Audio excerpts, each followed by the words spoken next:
15 సంవత్సరాల నుంచి కలగన్నారు. అది ఎలా అసలు? చేయాలనుకున్నా చేసిన. చేయాలనుకున్నారు చేసేసారు అందరూ అంతే. కూడా ఎగతాళి బాగా చేసేవాళ్ళు నన్ను. అవునా? ఎవరు ఎగతాళి చేసేవాళ్ళు? అందరూ మా చుట్టుపక్కల అందరూ మా ఊర్లకెళ్ళేవాళ్ళు. మా ఊర్లో వాళ్ళేలే.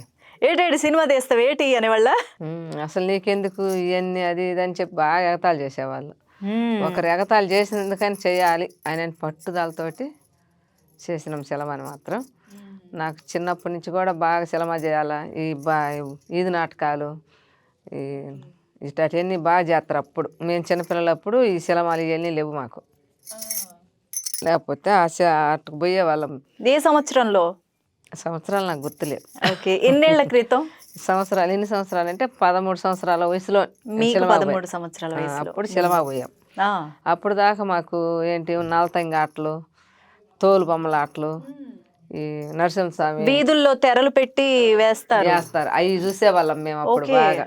పిచ్చుకుంటోళ్ళ కథలు, హ్మ్. హ్మ్. ఇట్టాటి కథలు ఇట్టాటి బాగా వినేవాళ్ళం. బాగా మాకు అయ్యంటే భలే ఇష్టంగా ఉంటాయి. ఏదైనా దసరా పండుగలకు కానీ, వినాయక నవరాత్రులకు కానీ వేసేవాళ్ళు కదా ప్రతి వీధిలో. వేసేవాళ్ళు. అయితే అవి చూసుకుంటా అవి బాగా చూసేవాళ్ళం మేము. తర్వాత మాకు కొమ్మోళ్ళు అయితే కథలు చెప్పేవాళ్ళు. హ్మ్. మాకు ఇది ఎల్లమ్మ కొలుపులు చేస్తాం కదా, ఎల్లమ్మ కొలుపులకి మా తంగి వచ్చి బాగా డ్యాన్సులు వేయటం చేయటం ఇట్లాంటివన్నీ బాగా చూస్తాం మేము. ఓకే. ఇవన్నీ చూసినప్పుడు ఇవన్నీ చూసుకుంటా పొలం పనికి పోయేవాళ్ళం. పొగలంతా రేయంతా చై చూసేది, పొగలంతా పొలం పనికి పోతాం. సొద్ద రాగంటను, రాగ నాటను, జొన్న నాటను ఇట్లాంటివన్నీ మాకు వరి కలుపులు దీని ఇటుకు పోయేవాళ్ళం.